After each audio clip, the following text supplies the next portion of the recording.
Hello guys, welcome back to my channel. Thank you for joining me. Thank you for being here. I really appreciate you. Makise review ukwababa i-episode ya last night. Yo ziyamshubela binana uZwelakhe and imvula zimnetha kuwo wonke amacala. After egxothe ugcwabe nomhlaba from ekhampanini emveni kwesisihelegu bebekade besenza, now izinto are going left.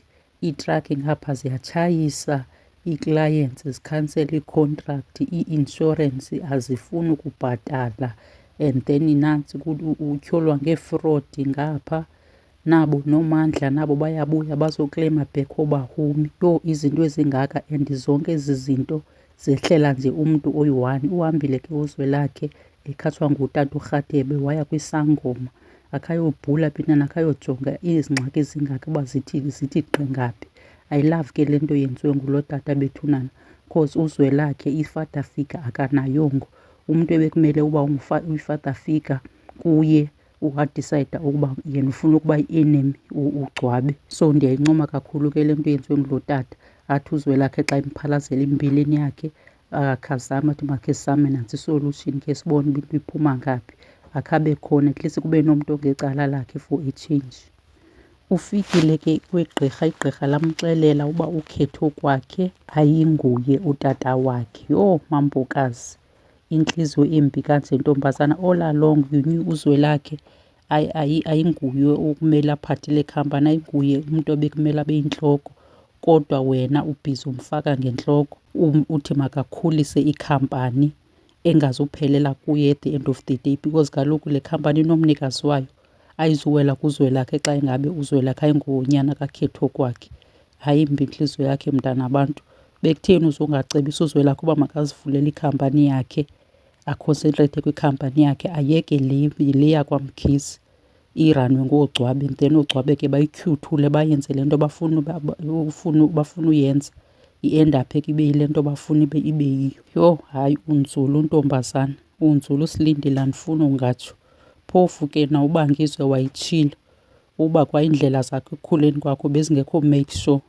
So siyazibona ke ngoku uba bezinjani exactly, kuba kaloku wayesebenzisa into anayo ufumana into anganayongo. Nasi ke iziphumo. Azakhe asincede ka athethe inyani, akhulule umntana lo wakhe, amxelele inyani, angakhe alinge asidina bexoxa sithi isangoma siyaxoka. Yho hayi shem, into zakho uZwelakhe ziye left. Uthi uvala amanzi ngapha ngena ngapha, uthi ubhula umlilo ngapha kutsha ngapha. Yini mntanabantu, isono sakho kanti siyintoni? And here I was thinking, what if ke utata kaZwelakhe mhlambi ngugcwabe, because kaloku isangoma sithe ukhetho kwakhe ayingotata wakhe, akhange sithi ayingumkhize. Mhlambi ke usengumkhize but different father, sazi. Or ke maybe nyhani ayingumkhize abe mhlawumbi utata wakhe nguRadebe, because kaloku uSilindile lo unenzondo njengakuRadebe ungekho uyazi uba iqala phi iphelele phi. Mhlawumbi nguRadebe utata kaZwelakhe. Sizawuva ke kweli menemene linguSilindile uba lizawuthini. Yho hayi, unzulu ngulo mfazi. Size kumhlaba. Oh yini mhlaba, please protect your wife man, protect your wife from your parents. Izoloku umfazi wakhe ebegqitya uqhwatywa ngumamakho ngempama, and then ngoku nanku utatakho embiza ngawo wonke amagama uba yena uyinto ehambelana. Ipakisani ibhekizeni nihambe apha niphume, ayiyo le. Hambani maybe niyocela indawo yofihla intloko kookhethiwe nibe niphuma apho kwangoku.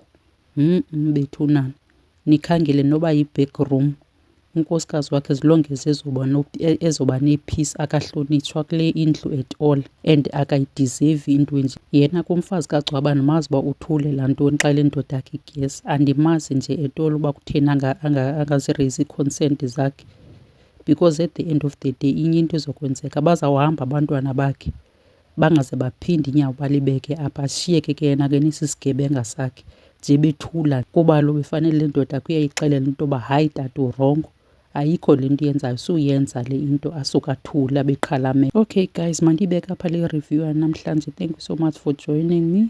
Thank you for being here. I really appreciate you. Masidibaneni kwividiyo elandelayo. Until next time, bye for now.